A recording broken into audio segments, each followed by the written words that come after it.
Hi, I'm Glenn Gilliam, and you're listening to Brothers on Tennis.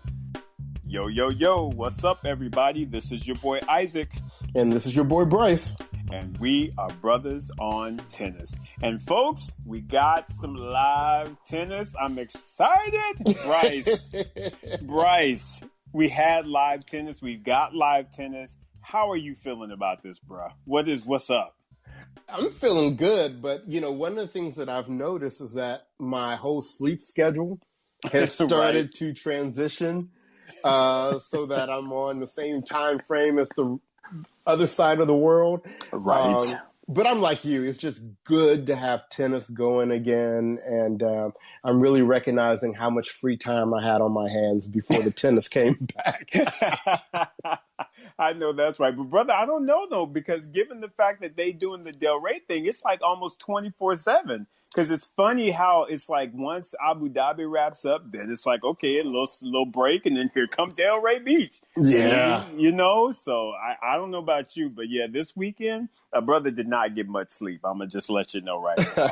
it didn't happen. But real quick, my man, before we start chopping it up about the tennis, I want to make sure that our listeners out there in podcast land know that we are recording this show on what is called Locker Room. Locker Room is what? It is the one and the only live audio social network for sports fans. So, yo, folks, if you don't know about Locker Room, you got to get hip to it because we are recording on Locker Room. If you want to come and chop it up with us, live and real time, get your Locker Room app and come join us. It also allows you to do things like starting your own room. So if you say, for instance, you decided you wanted to talk about a specific tennis match, you could start up a room. You could get that started and actually chop it up with others in regards to a specific sport and a specific event. So make sure that you are jumping on the bandwagon, folks, and download that Locker Room app. It is available in the Apple App Store. And don't sleep on it, right, Bryce? I do not sleep on it. I'm right there with you. There you go. So, brother, man, this tennis, man, it's been, in my opinion, pretty darn outstanding. It's been really good. What's been your opinion thus far? I agree. And, one of the things that I have to try to kind of watch myself on is, you see the names and, you think in your mind, okay, this person should be beating this person and, based upon ranking and all that. But you have to remember that these players are, they're coming in having not played, once again, being on long breaks, you don't know what their practice ability has been. And so, when you have that kind of a situation, you're going to have upsets. Yes. And some of the people who you think might be coming through might not be coming through. So I think we've seen a little bit of that happening, this week. And I just wanted to start off with the Antalya Open and Turkey, because when you looked at that draw and you saw the people that were in the draw, you kind of said, well, this should be a Berrettini and go find finals, pretty much. Maybe Right. Demian might do a little something, but really there's nobody else in there. And next thing we knew, Bublik had taken out Berrettini, and, our boy Chardy from France, took out Struff. Yep. And the bottom half of the draw has been a little more, to form.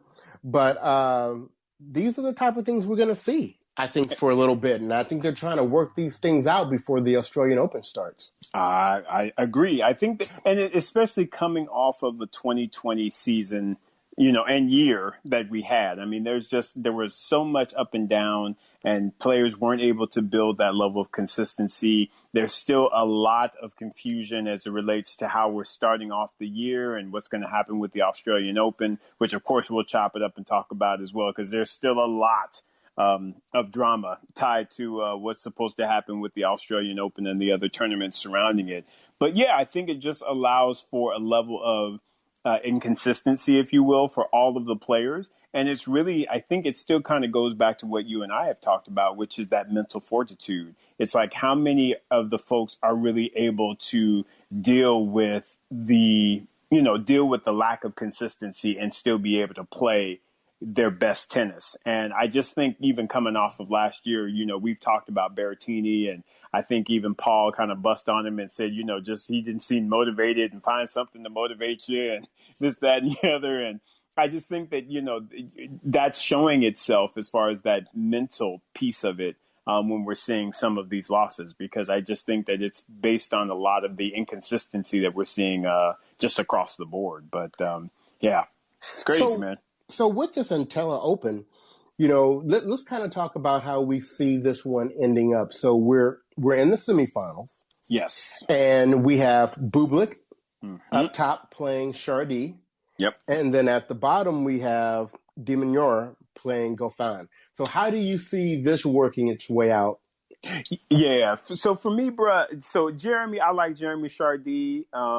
But and mind you, he just barely squeaked out that victory over Struff. I mean, he won 10-8 in the third set tiebreaker. So, I feel like he just scraped his way through. Bublik is crafty, and he's just very heady.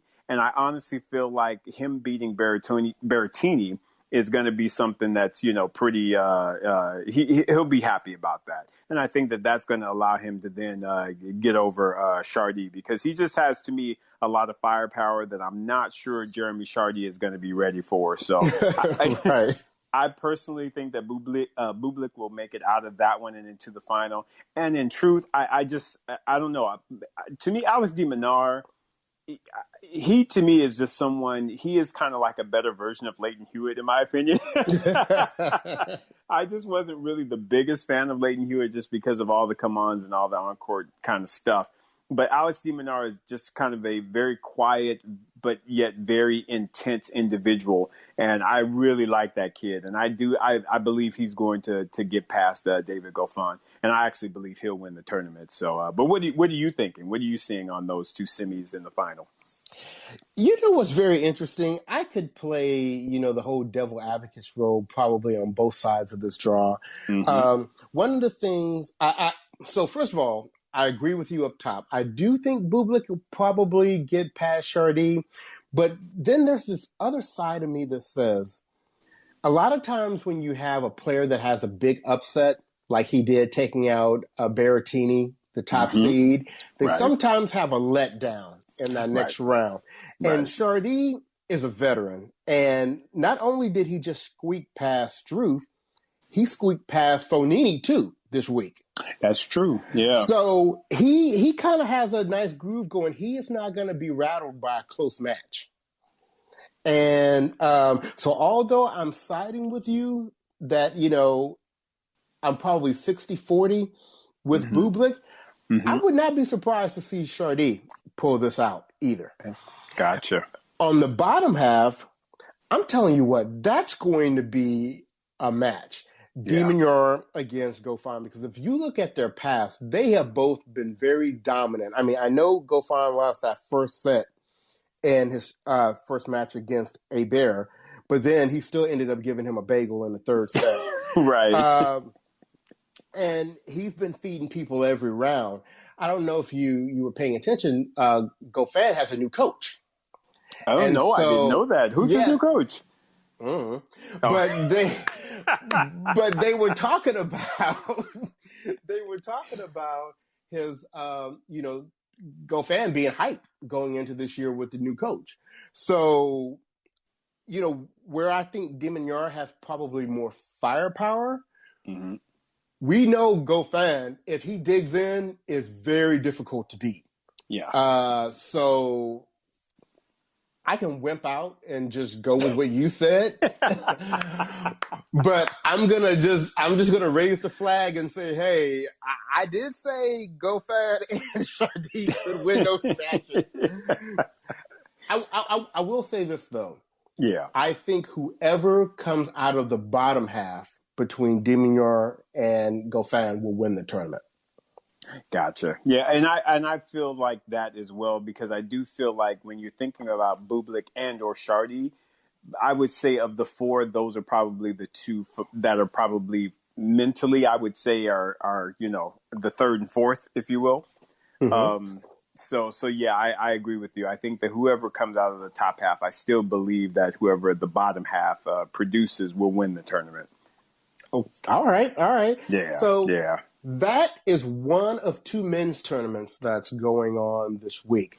Yes. The second men's tournament is here in the U.S., probably for a lot of these players that were already in Florida practicing in the area. The Delray Beach Open. And as of right now, we have 3 of the 4 semifinalists. Right. So right.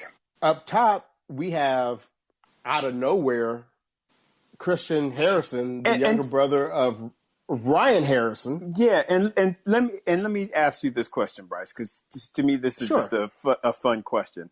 So you know how I feel, and I know how you feel about Ryan Harrison. How do we feel about Christian Harrison now? The same way. The same way. They brothers. It's the same way. And I hate that because they're both from Shreveport, Louisiana. Right. My hometown. Right. But they're just that stereotype of that arrogant American male tennis player who really doesn't even have the results to be arrogant. I mean, honestly. Now, Christian, I've always felt like Christian was probably a little more naturally talented. Like, Ryan was the workhorse, right? He's the older brother, he's your Venus, right? I hate to compare. Well, yeah. Christian, the younger brother, had more talent, but unfortunately, Christian has been hit by the injury bug. Right. And I guess that's why I was not sure how to feel about Christian, because when they ran down his list of injuries with the hip and the femur and all, I mean, dude has been through, 8 or 9 surgeries, and he's only like 26. That's a lot. That's a lot. So right. I felt a little bit for him. I have to say, I felt just a little bit for him. Just a little bit. Well, that's all right. You ain't going to have to feel much more about him because he's going to get took out the next round by Hurkacz. So, I mean, Hubie gonna get in there. Yeah, he can cancel his hotel stay after tomorrow night. But that was he beat nobody in the first round, but that was a good win over Garin, even though this is not Garin's favorite surface at all. Right. Still, he's a quality player, and he was the top seed, so that was a very good win for Harrison. Harrison also got to take out that Major. The one who took out his brother, took out Ryan in the first round. Correct. But like we said, so this is the best result on the men's tour that Christian has ever had. He's never won 2 matches consecutively in a main draw. And like I said, it's going to end here because he's coming up against Hubert Hurkacz, who, I'm telling you what, I still think he's one of the players of the future. He has a big game. Yep. He has a good mind about him with the game. He's been progressing pretty easily through this tournament. And Harrison is just not the quality of opponent that can threaten him. And I would agree with that. I think Hubie just has a natural heaviness about his game and his shots. And of course we saw, and he's riding a lot of confidence as well, because of course at the end of last season, he paired up with Felix Auger-Aliassime to win the doubles at the Paris Masters. So, the fact that you got a 1,000 level, even regardless, it's a doubles, but still it is a Masters 1,000 that you got a trophy for. That gives you a lot of confidence. So I see him definitely riding that wave. And yeah, I agree with you. I think that he's going to smack up Christian a little bit in this next match here. And so that puts him into the finals. But let's talk about that bottom half of the draw, right? And we're going to go all the way down to the bottom because I'm telling you, who might be our first American male to really do something on the tour in quite a while may be Sebastian Korda. Right. He is really starting to show some consistent and strong results. He took out, Kwan in the first round. He showed Tommy Paul what time it was in the next round. And thank goodness he just checked John Isner. again. And remember, he beat John Isner at the French. That's right. That's right. So yeah, he So was like, I know your game. I've seen this serve before. exactly. So Korda is in the semifinals in the bottom. And for those of you that may not know, Sebastian Korda, although he is an American, his father is the tennis great Peter Korda, Peter Korda, who won the Australian Open, Mm-hmm. who is originally from Czechoslovakia, and his mother, I forget her name, but she was a top 30 women's player herself. And oh, by the way, we just saw Sebastian Korda training with Andre Agassi and Steffi Graf. So he got the right people in his quarter, and his game is looking really nice. Now, who he's going to face in the semifinals hasn't been determined yet, because right now Francis Tiafoe is playing Cam Norrie. Now, Cam Norrie gave him a bagel in the first set, and I didn't get a chance to see that. I don't know what that's all about. Right. But they are 3-3 in the second set. I really hope Tiafoe pulls this out, because I thought Tiafoe, he's been looking really good this week. Mm-hmm. And I would love to see that American matchup of Tiafoe and Korda. But Cam Norrie ain't nothing to play with, right? Right. Outside of that that shovel backhand that he has, he really he actually has a really nice game. He covers the court well. He has that lefty swing that he uses really, really nicely. And I mean, Cam has got a solid game, and he's a fighter. He competes. So that is definitely not going to be an easy a match for Tiafoe, as we saw based on that first set score. But Tiafoe can be a slow starter at times, and I'm assuming that this is one of those instances. So hopefully he will get himself back on track and will at least make the match competitive. And of course, I'm hoping that he will get through this and get to that semifinal, because I tell you what, I mean, really good things have been happening for Tiafoe. I mean, again, he gets the Sportsmanship Award for 2020 at the Arthur Ashe Sportsmanship Award, which means a lot. I mean, that is an incredible thing. The whole rack is down, hands up. I mean, he's been doing so much from a social perspective that I feel like it's again similar to Osaka, but maybe not on the same level. But it's maturing him, or it's kind of forcing him to mature a bit. And I think that is translating onto what you're seeing on the court for him. And it's good to see, man. I just want him to continue riding the wave. I was kind of shocked. I was watching Tennis Channel, and they were asking the analysts kind of like, who's your pick to be like the number one ranked American at the end of 2021. And Lindsay Davenport stepped out there and was like, I expected to be Francis Tiafoe. I was like, what? I was like, see, Lindsay, that's why I like you. But seriously, I mean, who else would you pick? Yeah, I mean, it's going to really depend on kind of how the year goes. And I agree with you. I think they're all kind of bunched right in that little space there. And I agree with some of the other ones, because, of course, Paul is going to pick Taylor Fritz because he coaches him. So, he picked him. And I know you always laugh at me on this, but of course, I think John Wertheim picked Riley Opelka. And it's I think it's going to depend on how these individuals come out the gates, how they can kind of keep their mental focus going, if you will, throughout the year, because there is going to continue to be some ups and downs. And I think even Lindsay Davenport was talking about that.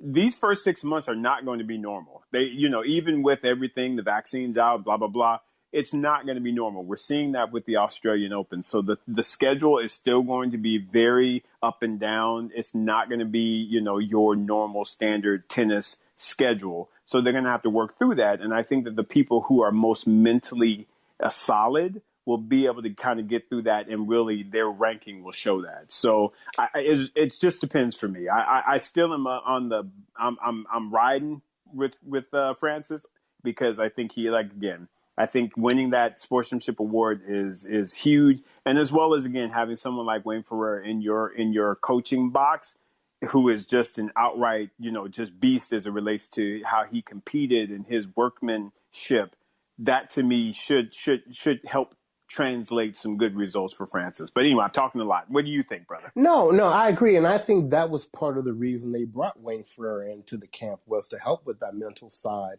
of his game, especially shot selection. And to me, that's always been like a problem of the American players: weak backhands and shot selection. Right. And I think, Tiafoe, when and I don't know, nobody makes me an authority on tennis talent, but I just feel he's the most naturally talented out of the bunch. Yep. And I feel like I see a maturation happening in his game, with shot selection, being able to pull the trigger right, starting to develop points instead of just 1-2 bang. That's why I'm hoping he pulls this match out, because honestly, I want to see that Tiafoe Cordham matchup. Mm-hmm. That to me, and if we do get that Cordham Tiafoe matchup, I'm picking them whoever wins that to win the tournament. Right. And if Nori happens to beat Tiafoe, I expect Cordham to beat Nori. Oh, okay, gotcha. To be honest with you, I'm still leaning towards Hubie, if I'm being completely honest, as far as winning the whole thing. Hurkacz. Because, like I said, I just really feel like that Masters doubles title is got him pretty hyped, and he's been doing some good stuff off when they jumped in the off season. So I'm kind of putting my coins in his bucket right there. But of course, I would be elated if Francis were able to take this title or Quarter, to be very honest with you, because Savvy Quarter, that brother, he's good, man. Yes. He's really good, and I can see why he's meeting and practicing with your Andre Agassi's and your Stephanies and Stephanie Agassi, right? I mean, because the kid has got some skills, and you can tell he's a big kid. He actually, frame wise, reminds me of course, Sasha Zverev. But hopefully he'll have the right mind and just mental. Sorry, I don't mean to bust on him. I'm just telling the truth. Hopefully his mind is right, and he will be able to grow into a very solid champion, and all this other drama and stuff won't surround him as it is with Zverev. So I don't know if that was a segue or not, but anyway, that'll be. That's good. And so for our listeners, I mean, those are two really good men's, tournaments to kind of keep your eye on. But as far as I'm concerned, they were just appetizers for talking about this women's tournament that's going on. Yes. Let's transition to the Abu Dhabi Women's Tennis Open, because that's where the party's at. Fire, y'all. That's what's been keeping me up, Bryce. I can't sleep. Look, y'all. We knew that this was going to be a good tournament. Well, first of all, it's a 500 level tournament, so right. You've got some quality players. We came in with, in the draw, Sofia Kenin and Svitolina and Pliskova and Sabalenka, Muguruza, Rybakina, Vondrousova. I mean, these are, some all very solid players. And okay, so let's start at the bottom of the draw, because the top of the draw is where the party was really That's at. where the fire is, exactly. That's where the fire is at. So in the bottom half, we saw, a lot of early losses by some people. We saw Vondrousova lose in the first round. We saw your girl, Jen Brady. Like I said, she's every other tournament. Right. So... maybe she's trying to trend well for the Australian. So she went out in the first round. But I tell you what, that's Zidancic. That's Zidancic. She's somebody to watch out for in the future. She got some game. So I don't know if it's a horrible loss, I would say, for her to lose to Zidancic. But yeah, I really like her game. She's Anyway, that's enough. Well, no, that's fine. And then, Pliskova, we knew in the off season, Sasha joined her coaching staff. So we got excited when she won her first round, but then Gasanova showed her what time it was in that next round. Yes, she did. Gave her a whole biscuit. She was like, "Go on, girl, get out here." Yeah. So she got, put out, and just last night, Svitolina lost to Kudermetova. Yeah, Kudermetova was like, I have played you before. Your game does not impress me. I am going to take you out again. Although we have two women that have played well this week, I don't think anybody would have gone into this tournament thinking in the bottom half of the draw that Kudermetova and Kostyuk, that they would be the two semifinalists. No, wouldn't have gone in. But I tell you what, Bryce, that Kostyuk, we probably going to need to talk about her a little bit more because she's that one that I believe, didn't she play Naomi Osaka in the U.S. Open and took her to 3 sets? She's a teenager. I think she's like 17, maybe 18 at this point. She's somebody we need to look out for because I feel like she is doing some things and she got some undercover fire that we might not be recognizing. But I'm gonna hold back. We're gonna wait and see some more results come in from her. But I'm wondering if she might just be the real deal. We'll have to see on that though. All right. Well, between the two of them, they got one more win left. Because the winner of this tournament is coming from the top half of the draw. And let's talk about that top half. So first of all, the number one seed was the defending Australian Open champion, Sofia Kenin. Yes. But before we get to her demise, let's talk about who took her out. And that is Maria Sakkari. And I'm trying to tell y'all, Maria Sakkari is not trying to play with these chicks this year. She's not trying to play with them. Just like we've gone out here and said Osaka is going to have a good year this year, I'm putting Sakkari on that train too. She's not trying to play with them. And let's talk about what she did real quick. Potapova, she moved her aside in the first round. Right. Then she told Coco Gauff in the next round she needed to stay in school.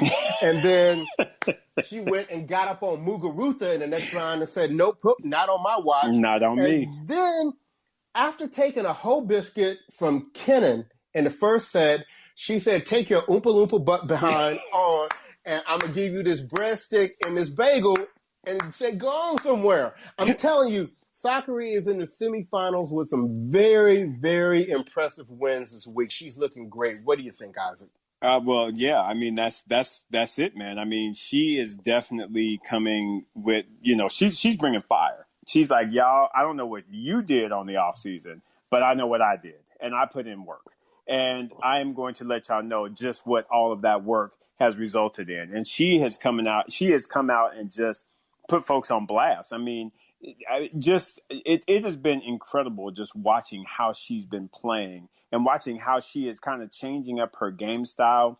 She beefed up her serve. Her serve is just really strong now. Mind you, she did have a lot of double faults. In fact, she had more double faults than Coco Gauff in the match, which was very interesting. But at the same time, she also had more aces.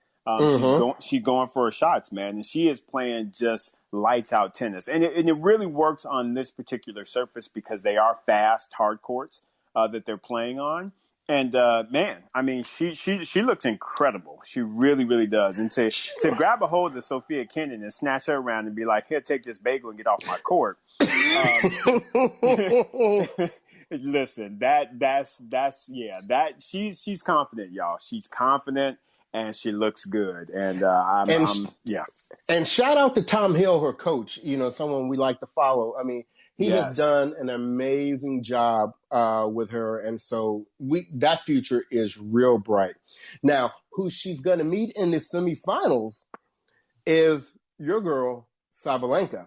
Mm-hmm. And let me tell you what, Savalanka had some good wins. I mean, she beat Hurkacz and Tomljanovic, and I was really impressed with her beating Jabeur because Jabeur has all that variety in her game, and that can kind of sometimes throw people off, especially when Savalanka likes to hit to the fence a lot of times. Right. But I honestly thought last night in the quarterfinals, going into the quarterfinals, that she was going to lose because she was playing Rybakina. And if y'all had been watching Rybakina all week, Rybakina was looking like, I don't know. I hadn't seen a woman hit that hard, that consistently in a very, very long time. Yeah, And that's a Lindsay Davenport hit yeah, right I there. mean, I was really, really impressed, and I was thinking, you know what? She may take Sabalenka out because all those Sabalenka hits, really as hard as she does, Sabalenka has a tendency sometimes to kind of go off the Mm-hmm. rails, right? Mm-hmm. And you have to start handing out helmets to the people that are sitting in the front row. Right. You know what I'm saying? But I was so impressed that Sabalenka, her defensive skills, her ability to keep the ball in play and to continue being super, super aggressive. Right. I was really impressed by Sabalenka because most people would have still lost to Rybakina last Mm-hmm. night. Oh, for sure. And she didn't. So this, let me speak on it, Rybakina and Sabalenka. And so it's funny that and I agree with what you have said, Bryce. And here's what's interesting to me when I was really thinking about that matchup. So Rybakina her game is just big, like we've talked about. Her game is very like Lindsay Davenport, just very clean ball striker. She has a big game. She doesn't necessarily have an aggressive game. That to me is very different. Sabalenka has an aggressive game. To me, she is the one that kind of went into that matchup and was like, I'm going to go for my shot. So if I see an opening, I'm going to try and crush it. Whereas I believe Rybakina was more or less just using her big game as it was. And she tried to ramp it up here and there. Couple things that I saw which were really interesting kind of in the beginning was I felt like she was a bit hesitant to go down the line. Whereas if Sabalenka saw that down the line open, you better know she was hitting it. And she was making it. Right. And like you said, it's just on the day. With Sabalenka, because she is an aggressive player, some days if it's on, you're not going to be able to beat her. But if it's off, like I said, get your helmets out because the first row's going to be in danger. Right. I'm just trying to tell you, right? And it was like she just knew and understood that, look, I'm playing Rybakina. She got a big old game, and I got to beat her to the punch. It was first strike tennis. And I'm going to be honest with you, Bryce. This is the tennis I love. This is the tennis I miss. I miss the Lindsay Davenport Venus matches, the Lindsay Serena matches. Big babe tennis, as Mary Carrillo used to call it. To me, that was a big babe tennis match right there where they were just like, look, if I see it, I'm going to hit it and I'm going to go after it. And I loved it. I thought it was an incredible match, to be very honest with you. Well, I think you make a very important distinction between just having a big game and also being aggressive. And there's another thing that I will draw as, kind of a differentiator between the two is that and this kind of helps with the comparison of Rybakina to Lindsay Davenport. Mm-hmm. Rybakina is not the best mover. No. And so to me, Sabalenka had an edge on her there with movement because there were some times that Rybakina, it was like she didn't even flinch.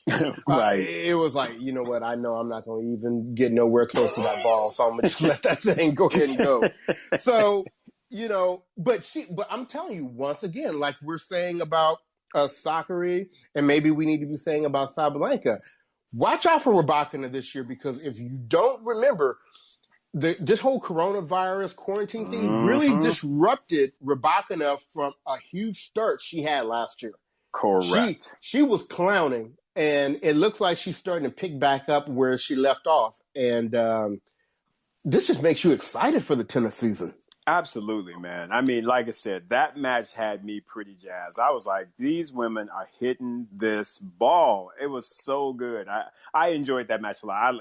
I just thought it was really good. And Rybakina should take, she should still be extremely confident even with the L. She played a great match. And like I said, look to continue to build on that in these next tournaments. But do not sleep on Rybakina. I'm telling you. No. Don't sleep on her. And look, and like you said, she made her seeding. She was the 6th seed, and Sabalenka is the number 4 seed. So, yeah, she absolutely did what she was expected to do.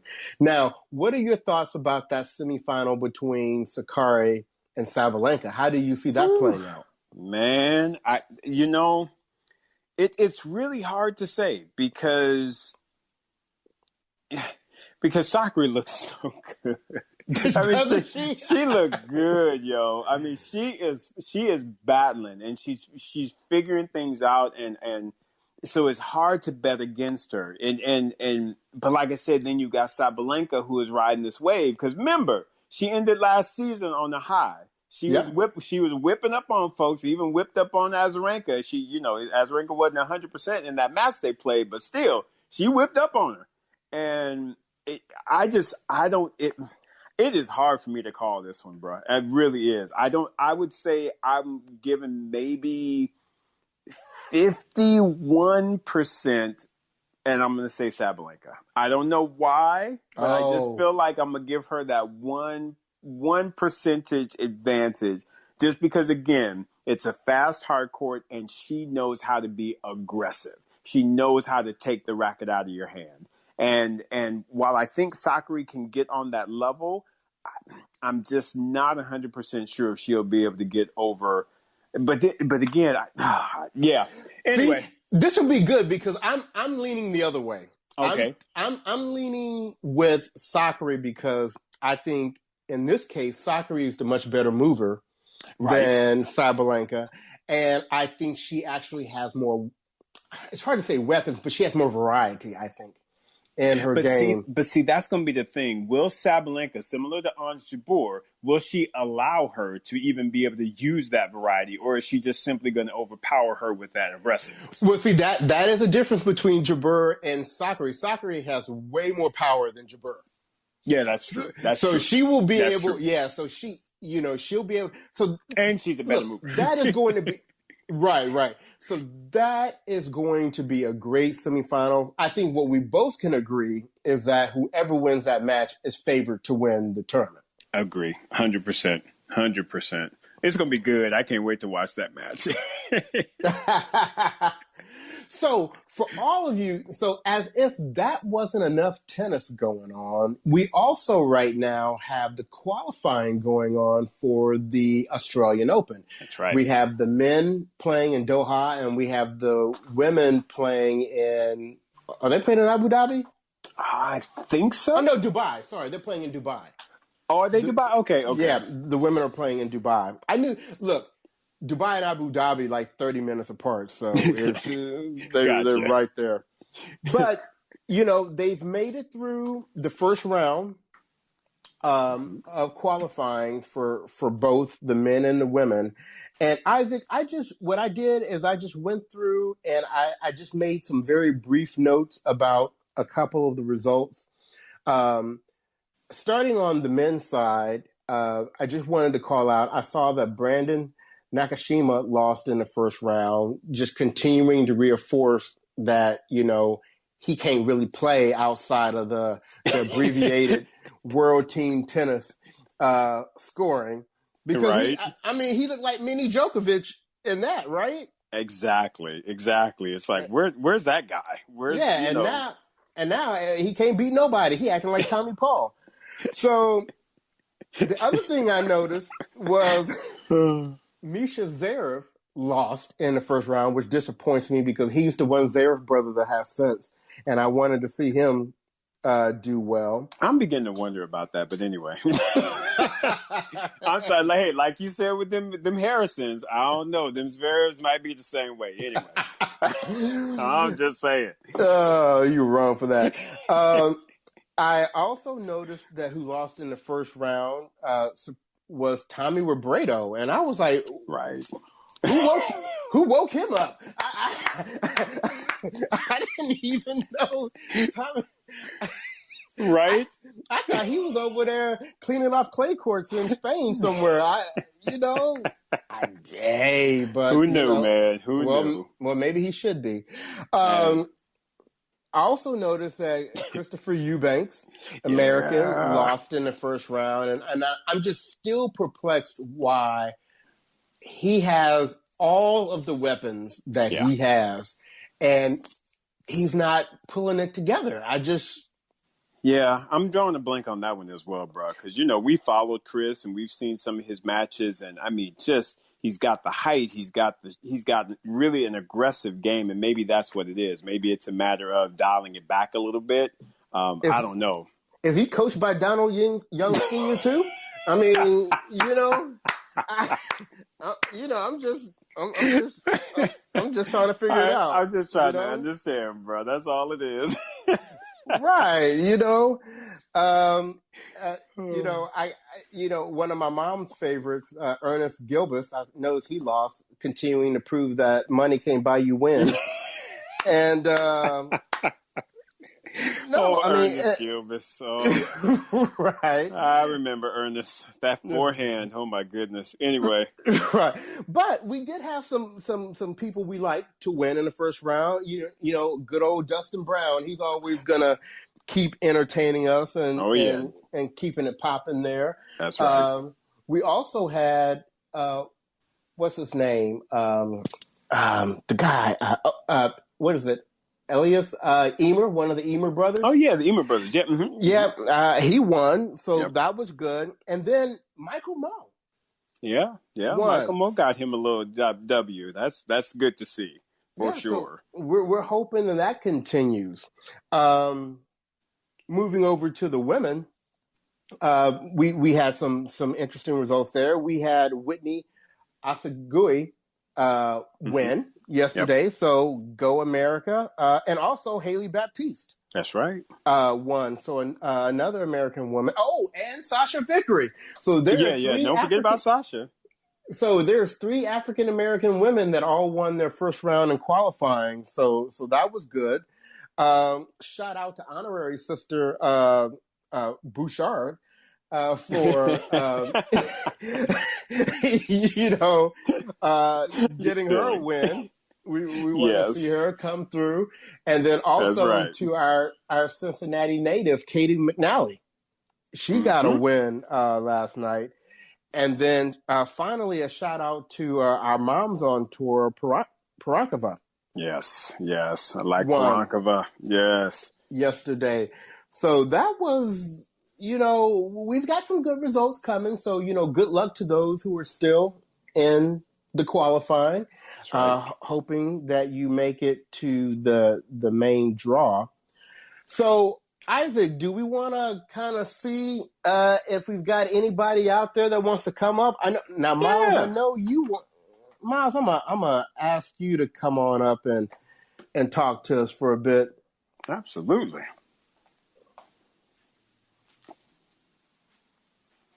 While we're waiting for Myles to come up, hopefully.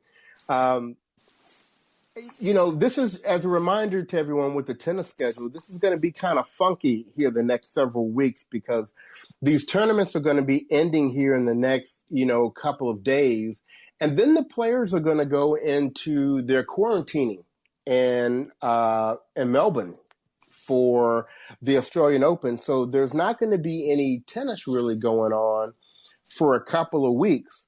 So, hey, Myles. Hey, fellas, I had to get my earphones in so you guys can hear me. Can you hear me? Yeah, yes, we can. We can hear you. So, just kind of before we get to you wrapping up that thought, with the tours kind of being all the players being in quarantine for the next couple of weeks, we won't have really any tennis to talk about in 2 weeks. So, but when we come back, there are 5 events that are happening in Melbourne before the Australian Open. There are going to be 2 men's 250 tournaments. There are going to be 2 women's 500 level tournaments. And there's going to be the ATP Cup. So basically almost everybody that's going to be at the Australian Open is going to be playing one of those events. So we're going to have a lot of tennis to talk about going into the start of the Australian. So, Myles, you heard us talking about the tennis we've been watching this week. What have been your thoughts? Do you agree with us, disagree with us? What are you thinking? I'm completely on the Sicari train. I think that going back, I remember when she played Venus at the 2017 U.S. Open, and I bookmarked her because, one, I was so impressed by her arms.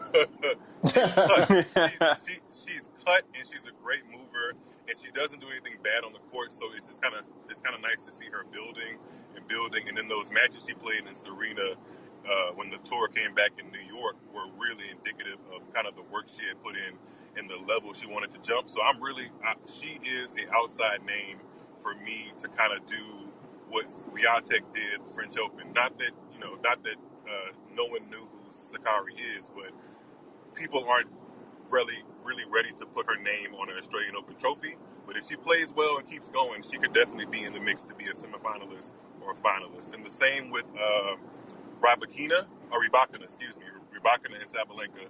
Those are all names that are sub 23, sub 24 that I'm hoping to kind of create a little bit of a rivalry on tour. So I'm excited. If Abu Dhabi is a microcosm of what the tour is going to look like this year, then we are in. Yeah, well, I tell you what, those names that you just spoke of, Sicari, Rybakina, and Sabalenka, I tell you what, those are people that other players are going to be checking for them in the draw. They're going to be checking. They're going to be checking to see if they're in their section. Nobody's going to want to look up and see Sicari in the third round or Rybakina in the second round. Those are not matchups that are good for your health. And they'll make you run, especially Sicari. And Savalenka, I definitely see where you said you need your helmet because sometimes she just goes off the rails. But I do appreciate the fact that she keeps swinging and she understands the gears of her game. A lot of other players don't understand how to kind of get out of their own way. I think she made a comment about I think when she was down those set points against Hercog, she made a comment to the press or after the match that she didn't have a forehand, didn't have a serve, but she had her character. I think she really understands that she is a battler and she can fight a lot better than a lot of the girls on the tour. So she kind of has that extra oomph that I'm ready to see go big at an Australian Open or a Grand Slam because that's really all she's missing to really be a contender for these big titles is that we haven't seen her go deeper than the fourth round. So if she does that, hopefully she doesn't get the Svitolina nerves in her. But I'm excited to see her kind of build at the biggest stages of the sport. That's what she's missing. That's really what she's missing. You're exactly right. And Myles, I'm right there with you. I think, again, sometimes when you have that aggressive style, you have to play a little bit, you have to kind of, hit the back fence a few times, if you will, so that you understand how to then corral. Yeah. Exactly. How to bring it back in. And I feel like that's what she's getting now. She's figuring out, how do I bring it in? How do I get more consistent? And it's like you said, and Bryce and I talked about this even a year ago. I even said going into 2019 into 2020 that she was going to be fighting for her spot in the top 10, and she was trying to knock some women out. And I feel like she's finally at that point where she's like, yo, I'm about to be legitimate top 10, if not legitimate top 5. And I expect to see her on the back end of some of these Grand Slam tournaments, in my opinion. Like I said, she's still got a little bit more corralling she needs to do, but overall, she's got the game, man, and I think her mental is catching up. And mind you, this is the same person that was down 6-love, 5-love, and came back and won last season. So there's that. I just want to see her break the fourth round curse because a lot of players kind of have that. I think Sicari has never been to a quarterfinal of a major. Neither has Rybakina. So a lot of them kind of have some proving to do at the biggest stages of the sport. So I would like to see at least one of those three names kind of get that deep into the tournament. Okay. I just wanted to give an update. Tiafoe did take that second set against Norrie 6-3, and they are 1-1 in the third. So really hoping that Tiafoe goes ahead and pulls this one out because for me, that quarter Tiafoe match would be a popcorn match for me. Woo, for real, brother. For real. What do you think on that match? Yeah, go on, Myles. What do you think about that matchup and talk a little bit about Foe?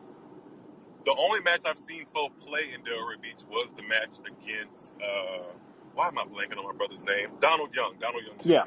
He looked really, really strong. I think that was a bit of a matchup to more of Foe's wheelhouse. And hopefully, I haven't seen any of the match against him and Norrie, so hopefully Norrie's not giving him like the left-handed beat down, the left-handed tricks. But I think in general, Foe came into 2021 ready. He looks much bigger, not in a way where it's just like he is eating and not working out, but he's really put on solid mass, and hopefully that results in a bigger ball because he has the legs. It's just the fact that he really needs to almost be more aggressive, maybe take a slice of a Savalanka because he has it, but sometimes he doesn't use it, and he's so willing to kind of slide and slip and slide in the back of the court, and that's really not going to get him the biggest title. So I think, you know, out of the gate he looks good, but I just want to see him keep improving.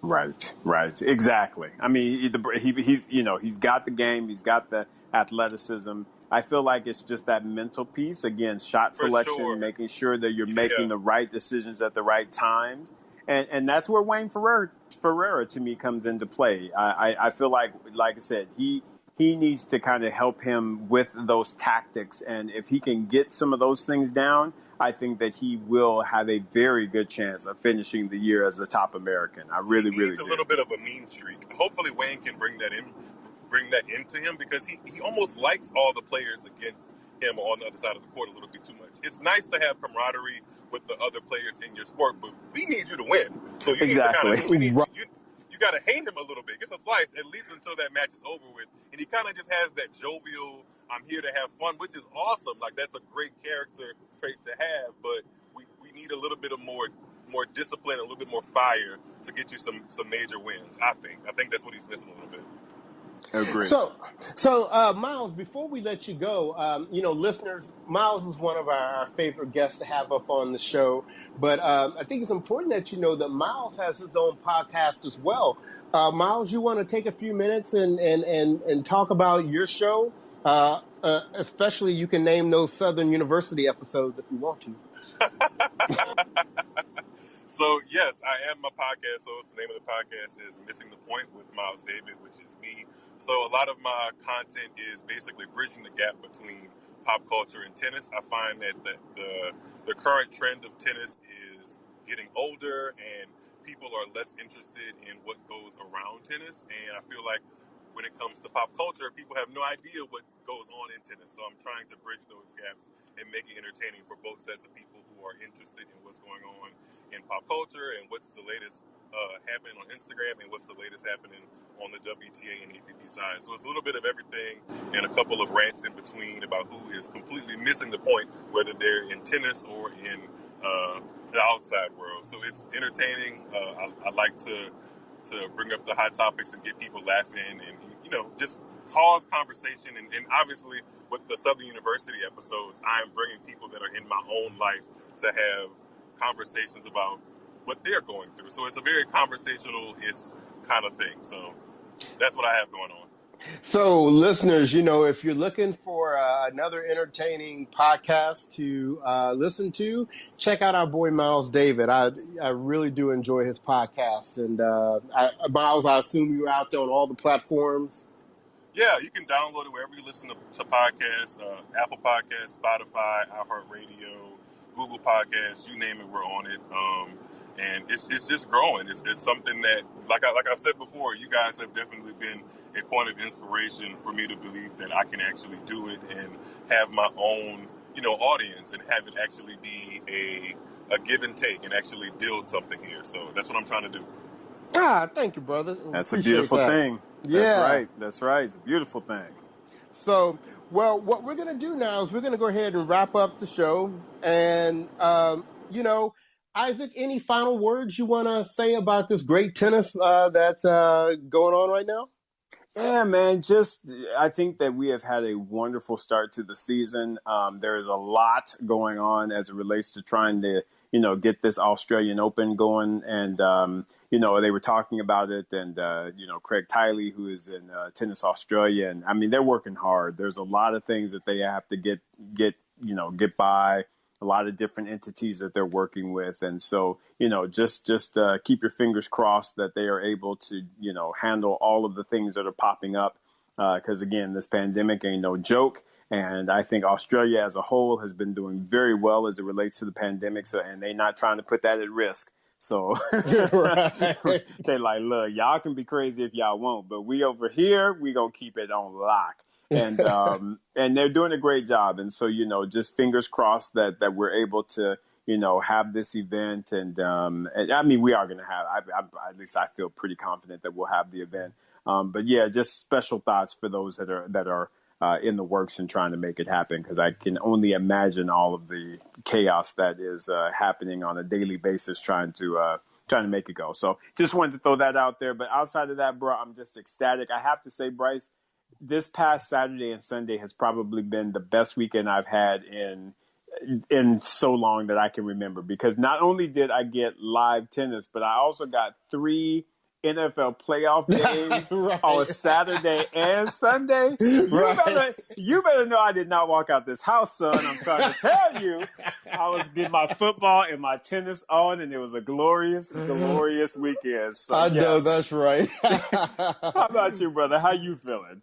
I'm excited. Like I said, it's just, I got to kind of get my sleep schedule right. Now, we've kind of got tennis on almost 24/7 right now. But yeah, I'm excited, and I'm looking forward to seeing the even larger names hit the courts after we hit, this period that they go through quarantining. So what we want to do is we want to let all of our listeners know, if you're listening to us live, we're going to get ready to go jump on our Instagram Live. And to have what we call our after show. There's a few things that we still want to talk about. There's some stuff about Roger and Zverev and Yastremska that we want to get into. And so join us over there on Instagram Live. But, thank you for listening to this show on Locker Room.